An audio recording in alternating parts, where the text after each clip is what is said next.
The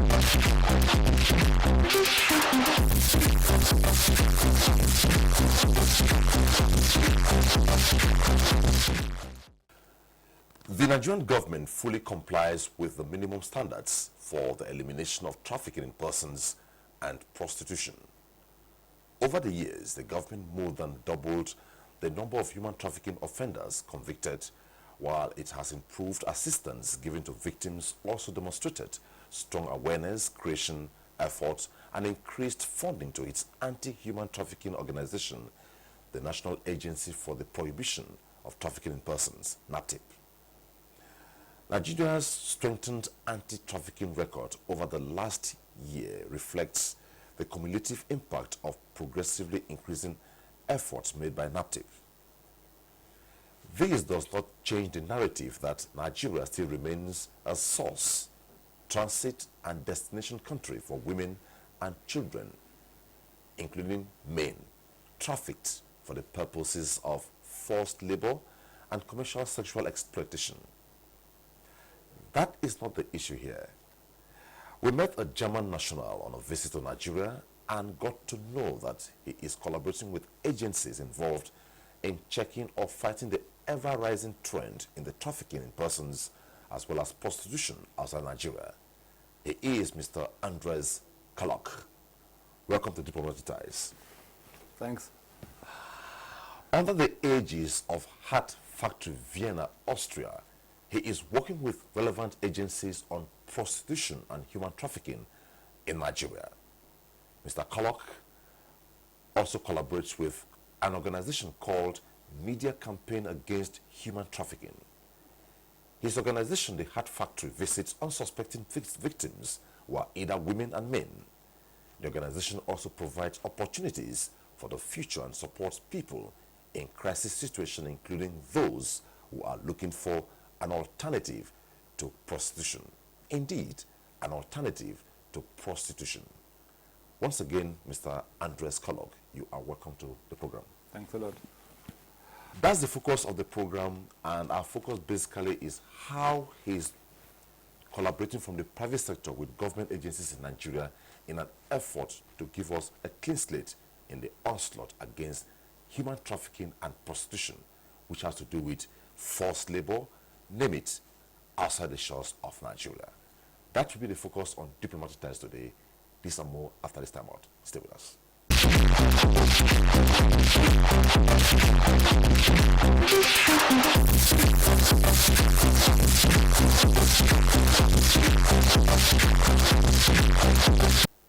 Alternative to prostitution. How do you mean here? It amazed me when I heard it. I mean, we believe that there's also work with dignity, because prostitution is a work without dignity. It takes away the dignity of a woman or a man. So we believe in work that has dignity. So we try, I mean, if you speak from about the situation in Austria, you know, we try to help the women to learn the language, because without the language you will not get a good work. Then we help them to find different works. I mean, because many of them, they're not trained. So, but I mean, there are works like cleaning jobs, but they also get well paid in Austria actually, and it's a work with dignity. And also we have a project, and we train people to become tailors. So there we have, I think in the moment we have like 4 women who stepped out of prostitution, and we train them now, Nigerian women in Austria. So how did you get to discover them? We reach out to the streets since almost 10 years, every week. So we met them there, and we start to get relationship with them, because we go there every week, you know, so they start to trust us. So we speak with them about what happened to them, and we speak about future, and we give them hope. We tell them that there's alternatives. So it takes time, you know, because there's a lot of mistrust, because they were abused, you know, and actually often people whom they trusted, they brought them into into human trafficking. We have a lot of stories about girls who even, I remember one girl from Benin City, and her own stepfather actually sold her, more or less, got a lot of money out of it. So it's not easy for them to trust somebody, to trust another human being. So, but over the time, because we meet them every week, we invite them also. We have like a drop-in center, so we invite them so they can find out that they can trust us, and that actually the things we promise them, we keep, So do you have cases of the ones you rehabilitated by giving them alternative based on what I read about the organization, alternative to prostitution? Do you have testimonies of those of them you rehabilitated and who are doing well now? Yes. Can you give us an account of it? For instance, we have one young woman, and she came, overland. She was in a boat for 3 days without water, but she survived. So she ended up in Malta, and on the way she got raped. Actually, so she was pregnant. So in Malta, actually, she lost the baby, and because of this, she could get out of the detention camp. So, but the madam got her again. I mean, they have a system, and she brought her to Italy to work in prostitution. From there, she fled to Austria. So we got to know her, and it took also a longer time, I think, before she trusted us. But then she started to open up. She told us her story.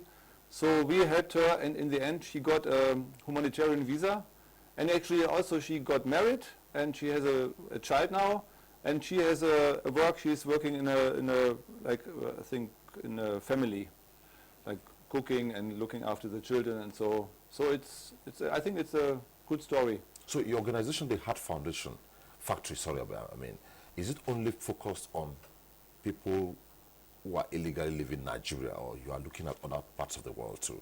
No, we have a lot of young women also from Eastern Europe who are also partly victims. Not particularly Nigerians. No.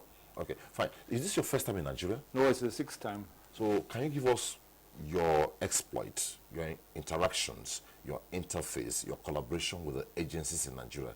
How far? How well? Actually, I came here the first time 2011, actually with a pastor from a Nigerian pastor who has a church in Vienna, and she invited me. It's a woman. She's from Akure. So Akure? Yeah, okay. She's a Yoruba. So she invited me to come with her. She's actually also, she helped a lot of girls out of prostitution and human trafficking in Vienna. So because I got very interested to see the background of the girls, so she invited me to come. So, and somehow I heard about this organization, media campaign against human trafficking. So when I came here, I met them in Abuja.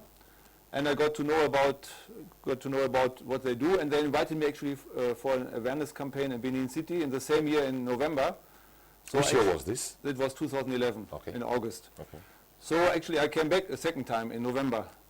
And so we went with a team from, I think, from Sweden, Ukraine, South Africa, about 10 people. I think we went to Benin City and we did an awareness campaign. Media campaign against human trafficking. They have actually a Nollywood film. It's called Europe in My Heart. It's a real movie, and it shows the whole story of a trafficked girl from Benin to, in this case, to Denmark. So we use this film for awareness raising. Let me ask you this. What is your view regarding migration, the illegal migrants in the world? It's a global trend and problem. It's a big problem, yes. Okay. I mean, I think we have to offer them alternatives before they go out of the country, like training. Okay. Because what we and I mean actually, Benin City is the hub of human trafficking, and we just came back from there. Have you made investigations? Is there another city that is a hub of human trafficking in Nigeria? It's Benin City, yeah, really? For sure. Yeah, I mean, alone this year, about 25,000 girls and boys went from there to Europe. Okay. And I mean, not everybody arrives, you know, a lot of them die in the sea and... Okay, beautiful. Now, the German government, where you come from, you're German. yeah, but I live in Austria, so... I understand. But the German government is coming up with a fantastic migration policy. And part of it is a kind of empowerment program where they want to set up empowerment schemes in Africa, in Asia, in the Middle East. And the concept basically is, rather than the young ones, boys, girls, migrate illegally to Europe, they capitalize on those empowerment schemes within domiciled in their country. And already Nigeria has indicated interest to be part of the activity. So what do you make of this? Is it a good move?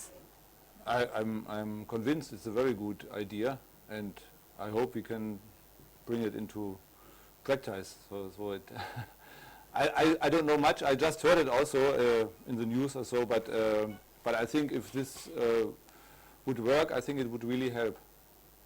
Is your organization involved in it? Our organization? Yes. Because I mean, I'm from Austria, so I cannot speak about the German, you know, Okay. because I'm in Austria, Okay. and I don't know if the Austrian government is also planning something like this. Okay. I hope so. So ultimately, now, migrants or illegal migrants from Africa, a lot will say they really have no business migrating to Europe. Why? Because we don't have civil wars in Africa currently. Yeah, I know.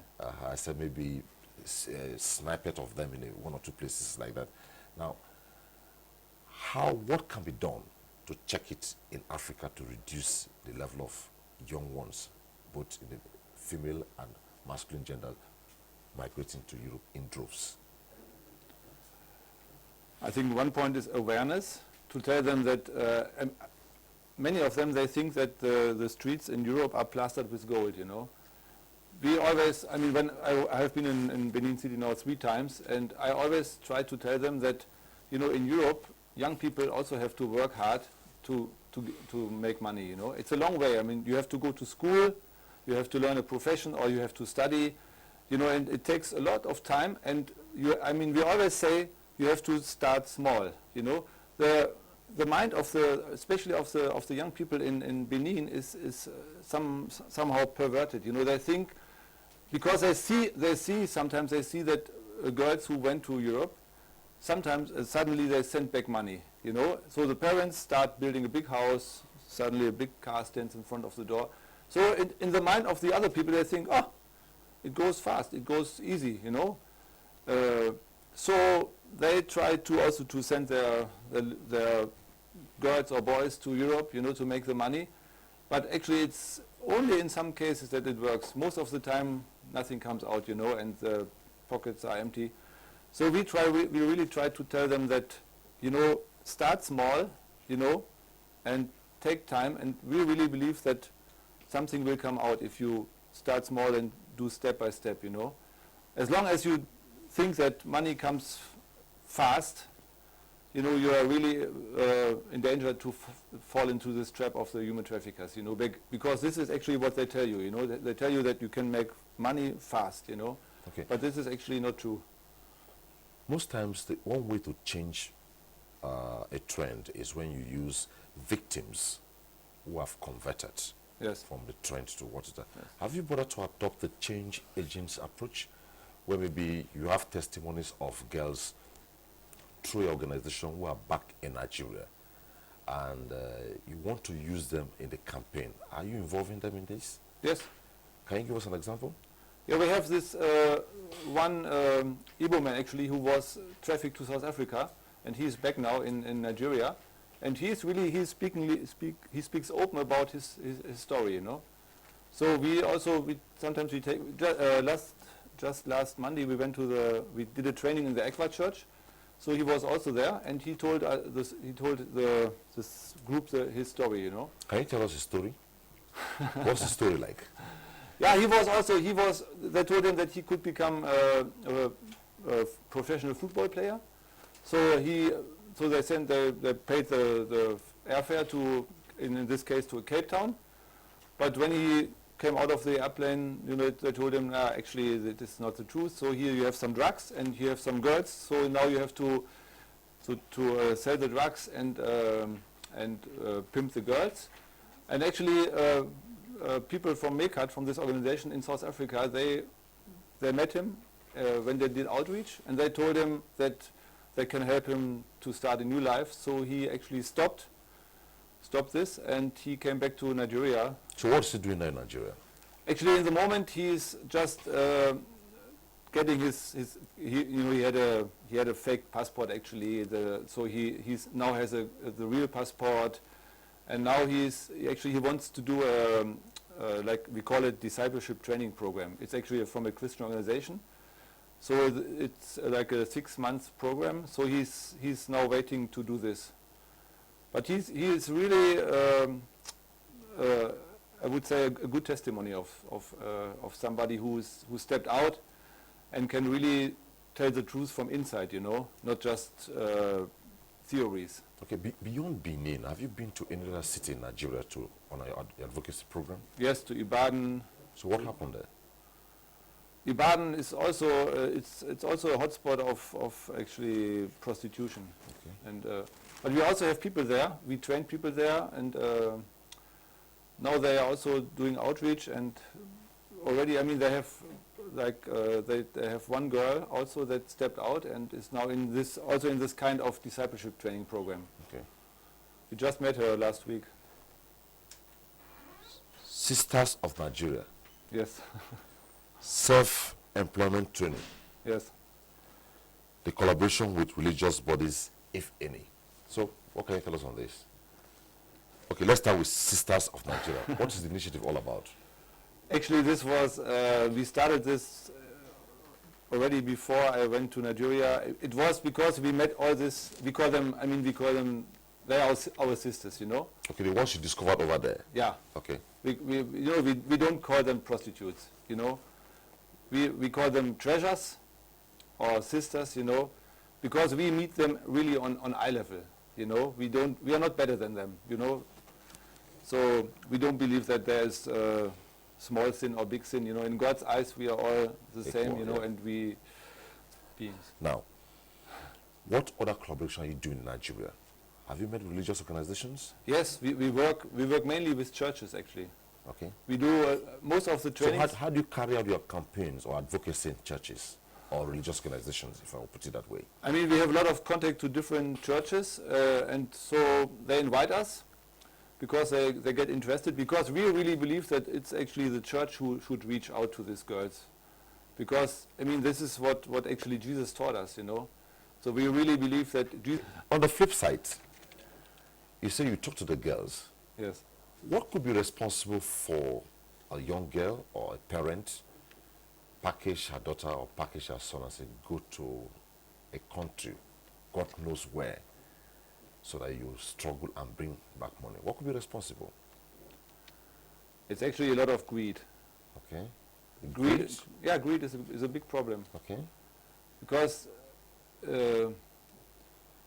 because as I said before,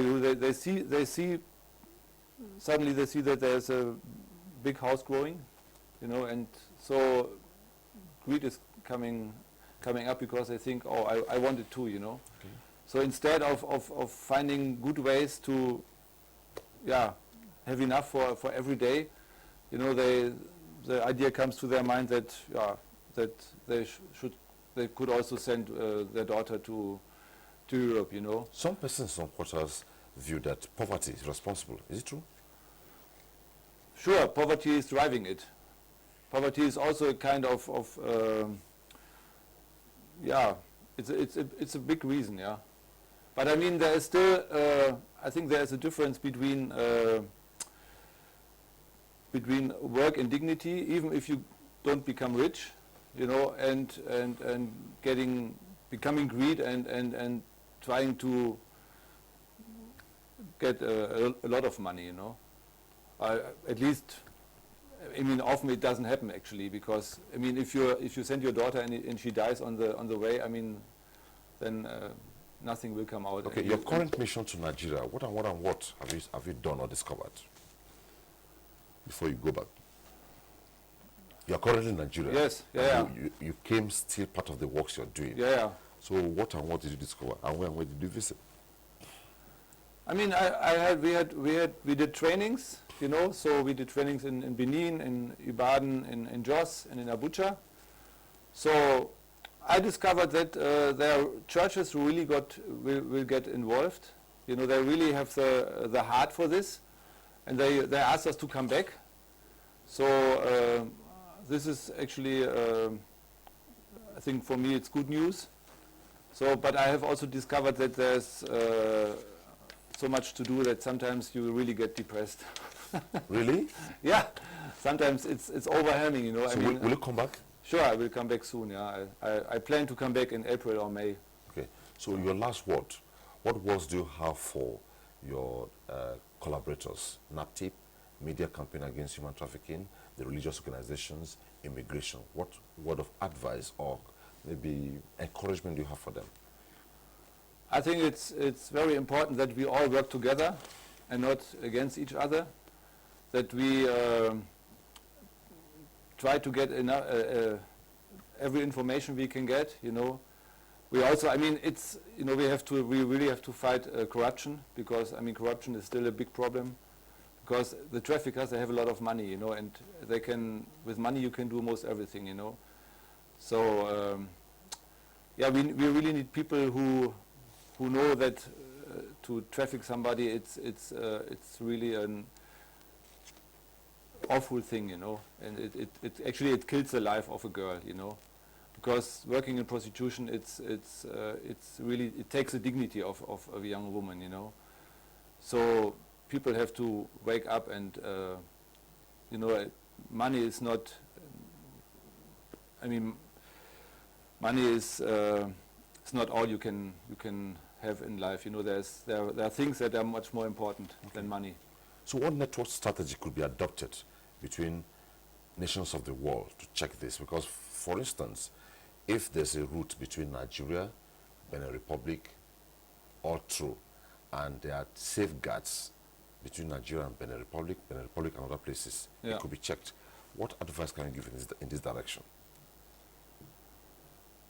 You mean to guard the borders? Guard, yeah, the guard, yes. I mean, if there would be, I mean, if we would have the chance, or I think we will do it in the future, to train these people. I mean, it's still up to them to do the right thing, you know. You know, we cannot force anybody. You know, if a immigration officer is corrupt, and instead of looking for victims of human trafficking, takes the money from the traffickers, nobody can do anything. But we hope that if the more we create awareness, that people will change their mind, you know, and help the girls instead helping the traffickers. Okay. Could the change agents also help? For instance, the traditional rulers, religious leaders? Sure. Yeah, sure. We met, I think 3 years ago, we also met with the late Oba of Benin to talk about this, you know. Okay. I mean, if the government speaks up, if politicians speak up about this, it's very important. Okay. Thank you so much, Mr. Andre Clock. Thanks. It was a pleasure having you on Diplomatic Ties. Yes. And you said you'll be back in Nigeria? Yes. And when you come, what will you be looking at? I'll be looking at more people who are interested to get trained, and hopefully more girls who want to step out in Nigeria, and that there will be more safe houses and more opportunities, and also especially opportunities for good business for the girls, for training, you know, Okay. so that they don't have to leave the country. Okay. What message do you have for those who are in this trade of trafficking persons for all kinds of promises? You mean the traffickers? Yeah, traffickers. You could change them. Is it possible? I think that they can also, yeah. I mean, there's Do you plan to have programs for them, for the ones you have discovered already? the traffickers. Yes. Until now, I mean, you know, sometimes the victims become traffickers. You know, like in Austria, actually the madams who control the girls, many of them have been victims before. And I mean, it's a tragedy that you know, they experienced all this, but they still do the same with other girls, you know. So sure, we try to reach out, but some, I mean, they don't want to change, you know, because they make so much money, so they are completely corrupted. Can they be offered alternative to that trait? Sure. It's a difficult answer. Sure, they could. Okay. They would not make that much money, I'm sure. I'm a human trafficker, and you come to me, look, Mr. Den, you have to change. And I say, okay, I will change. What can you offer me as an alternative? Is that doable? Maybe I would first start to speak with him about his soul, you know. Okay. Because I mean, actually, many Nigerians, at least they say that they are Christians. So I would speak about them, about what they think, what if they can, if this is what they do is does it conform with their beliefs? Okay. You know. So I would really speak about their soul and about turning their lives, you know, Okay. to a good way. Well, it was so nice talking with you, Mr. Andres Kalok, right? Yes. Thank you so much. Okay. That's about that on Diplomatic Ties today. We tried to really put us through the dangers involved in just being deceived to say, come and go to Europe. There's a lot of job there. Like your life will change. Mr. Andres has told us that it is not what you think. You may go there and it become woe or true. However, the campaign continues. He's collaborating with agencies in Nigeria in the public and private sector in the fight against human trafficking and prostitution. You heard from him what it takes and the dangers involved. And what you could also do is not all about government, it's about you. He is a private sector person and he has come all the way from Austria, though a German national, working in collaboration with other agencies to ensure that our brothers, our sisters are not deceived into slavery, are not deceived into prostitution, are not deceived into forced labor, name it. That's about us on Diplomatic Ties today, and I believe you had a wonderful time with us. Tune in same time, same station, some other time for yet another issue on Diplomatic Ties. On behalf of all of us, bye-bye.